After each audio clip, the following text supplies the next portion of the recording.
মাসের প্রথম দিকে পকেট ভর্তি টাকা থাকলেও মাসের শেষের দিকে কিন্তু সবারই টাকার পয়সা নিয়ে টানাটানি লেগে যায়।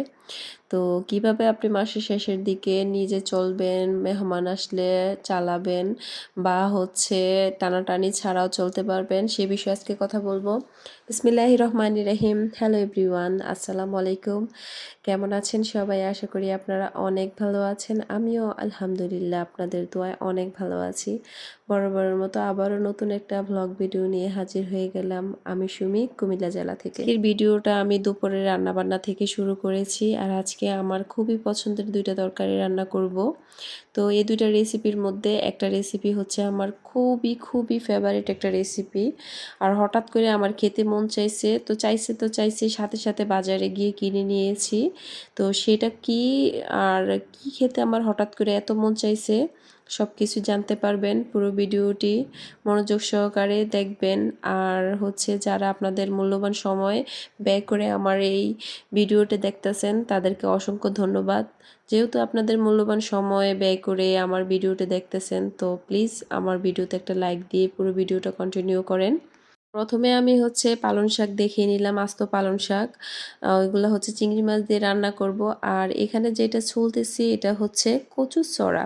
কচুর ছড়া তো সবাই চিনেন কম বেশ, কিন্তু কচুর ছড়া দিয়ে ডাল কে কে খেয়েছেন আমাকে বলবেন তো কমেন্টে। কচুর ছড়ার ডাল যে কি পরিমাণ মজা, যা বলে বোঝানোর মতো না। যখন ছোট ছিলাম তখন দাদির হাতে কচুর ছড়ার ডাল খেতাম। এও আমার দাদি রান্না করতে শীতের দিন আসলে।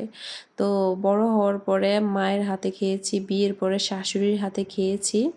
সবার হাতেই অন্যরকম স্বাদ হয়। তো আজকে আমি নিজে রান্না করে দেখব আসলে আমার হাতে কেমন মজা হয়। তো যাই হোক, এমন শীত আসলেই আমাদের বাড়ির চারা বা জমিনের সাইড দিয়ে বর্ষাকালে যে কচুগুলা হয় ওইগুলা পানি চলে গেলে ওইগুলার নিচে যে ছড়াগুলা হয় এগুলাই কিন্তু মূলত গ্রামের যারা আছে তারা উঠিয়ে এনে শীতের দিনে ছড়ার ডাল রান্না করে একদিন আর খায় ৪-৫ দিন, মানে অনেকগুলো একসাথে রান্না বান্না করে নেয়।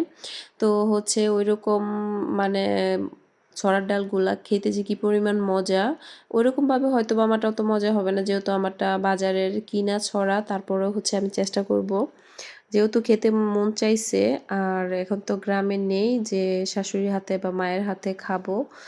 তো গিয়ে নিজেই রান্না করে নেব। আর আমার কাছে কি পরিমাণ ভালো লাগে এই শীতের মধ্যে ছড়ার ডাল।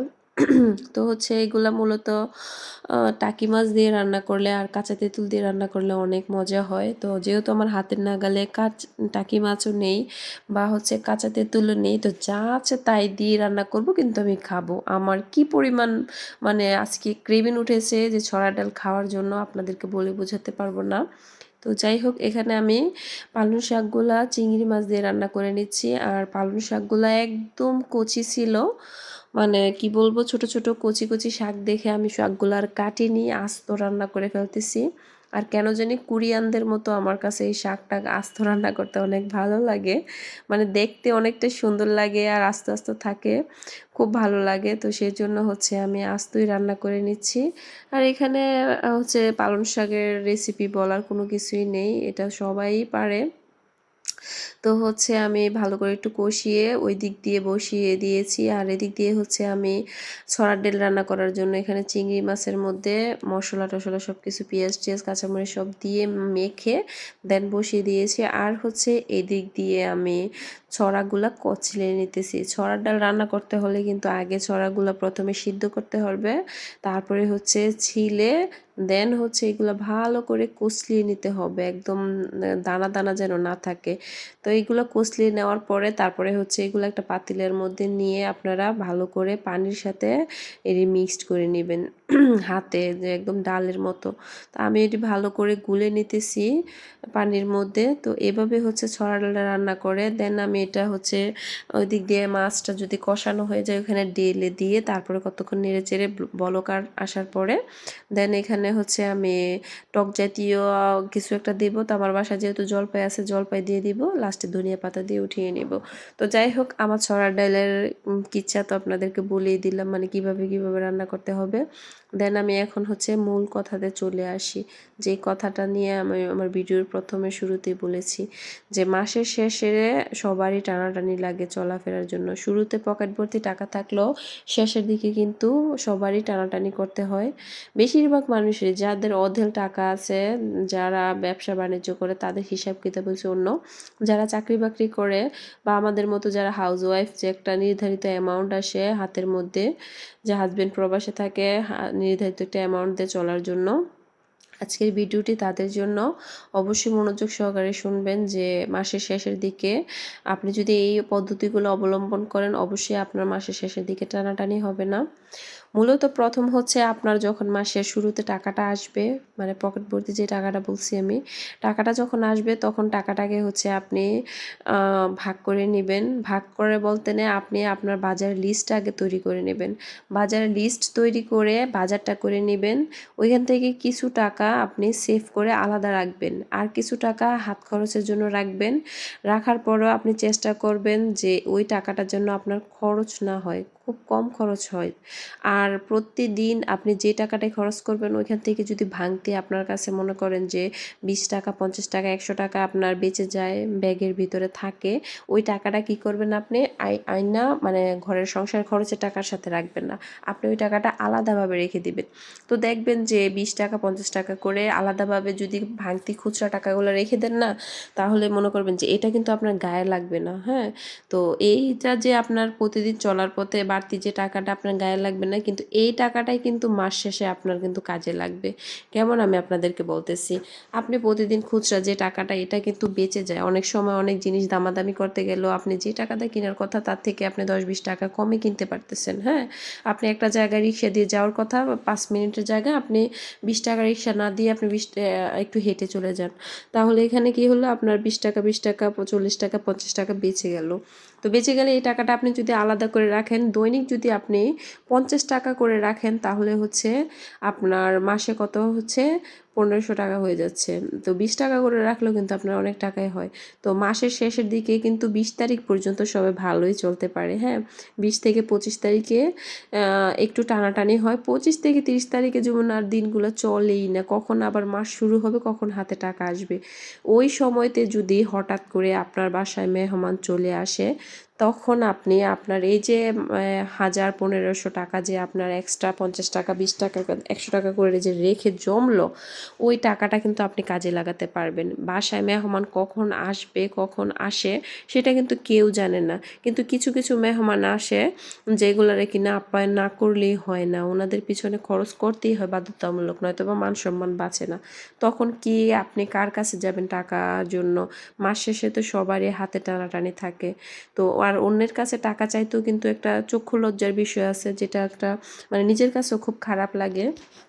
সেজন্য নিজে যদি বুদ্ধি করে অল্প অল্প করে কিছু প্রতিদিনের খরচ থেকে বাড়তি যে খুচরা টাকাটা জমিয়ে রাখতে পারেন, তো হঠাৎ করে যদি মাসের শেষের দিকে আপনার টাকা পয়সার বেশি টানাটানি লাগে, মনে করেন আপনি অসুস্থ হয়ে গেলেন, জ্বর ঠান্ডা লেগে গেল, ডাক্তার দেখাতে হবে, বা হচ্ছে আপনার বাচ্চার একজোড়া জুতা ছিঁড়ে গেল, আপনার জুতাটা জরুরি, স্কুলের জুতা লাগবে, বা হচ্ছে ব্যাগ ছিঁড়ে গেল, ব্যাগ লাগবে, বা হচ্ছে আপনার হঠাৎ বাসায় মেহমান চলে আসলো, এরকম মেহমান যাকে আপনি আপ্যায়ন না করে পারবেন না, তাদের পিছনে খরচ করতেই হবে বাধ্যতামূলক। তো তখন কি করবেন, আপনি এই টাকাটা খরচ করতে পারবেন, আপনি ভালো মন্দ বাজার করতে পারবেন। আর মাসের শেষের দিকে কিন্তু সবারই বাজার সদাইও ঘরের ভিতরে খুব কম থাকে, কারণ 25 তারিখের পরে কিন্তু মানে ঘরে যা থাকে তা দিয়ে মানুষ চলার চেষ্টা করে, বাজারে খুব কম যায়, আর হাতেও টাকা পয়সা খুব কম থাকে। তো সেই সময়টাতে কিন্তু আপনার এই টাকাটা খুবই কাজে লাগবে, খুবই গুরুত্বপূর্ণ। মানে সময়টা যখন মাসের 25 থেকে 30 তারিখ, এই সময়টাতে আপনার 500 টাকা, 5000 টাকার মতন মানে কাজে দিবে। তো আজকে রান্নাবান্না শেষ করে একদম ঘর টর মুছে গুছিয়ে দেন সব কাজ শেষ করে ফেলেছি, এখন জাস্ট শুধু গোসল করব। তো গোসল করার আগে হচ্ছে একটু ভিডিও করে নিচ্ছি আপনাদেরকে দেখানোর জন্য। আজকে রান্নাবান্নাগুলো দেখতে খুবই সুন্দর ছিল, খেতেও দারুণ মজা ছিল। সবচেয়ে বড় কথা হচ্ছে আমার ফেভারিট খাবার এগুলা। তো যাই হোক, আজকে যে কথাগুলো বলেছি আশা করি আপনাদের অনেকেরই উপকারে আসবে। আর আমার ভিডিও যদি আপনাদের একটুখানি উপকারে আসে বা একটুখানি হেল্পফুল হয়, তো অবশ্যই আপনারা আমার ভিডিওটা আরেকজনের কাছে, আপনার ফ্যামিলি বা বন্ধু-বান্ধব সবার কাছে শেয়ার করবেন, সাবস্ক্রাইব করবেন, লাইক কমেন্ট করবেন। কারণ আপনাদের ভালোবাসায় আমার চ্যানেলটাকে আরেকটু সামনে এগিয়ে নিতে সাহায্য করবে। জানি অনেক আপুরা আমার ভিডিও অনেক পছন্দ করেন, অনেক ভালোবাসেন। সেজন্য আমি ভিডিও দিতে উৎসাহিত হই বা ভালো লাগে। তো রুম-টুম গুছানো হয়ে গেলে বা হচ্ছে ঘরটা যদি ভালো করে ক্লিন করে মোছা হয়, তখন কিন্তু ঘরের ভিতরে চলাফেরা করতে অনেক ভালো লাগে। আর রুমটা যদি এলোমেলো হয়ে থাকে, তখন কিন্তু মন মানসিকতাও কিন্তু খারাপ হয়ে থাকে, ভালো লাগে না। এলোমেলো হয়ে থাকলে দেখতে যেমন ভালো লাগে না, চলাফেরা করতে ভালো লাগে না, নিজেও কেমন যেন মন মানসিকতা ভার হয়ে থাকে। তা আমি সবসময় ঘুম থেকে উঠে একবার হচ্ছে রুম-টুম গুছাই। গুছিয়ে নাস্তা-টাস্তা খাইয়ে বাচ্চাদেরকে স্কুলে পাঠিয়ে রান্না-বান্না শেষ করে দেন আবার কোনোটা বিছানা গুছাই, drawing room, dining room, kitchen room গুছিয়ে ঝাড়ু-টাড়ু দিয়ে একদম মোছা-টোছা একদম সবকিছু শেষ করে তারপরে হচ্ছে আমি গোসল করতে যাই।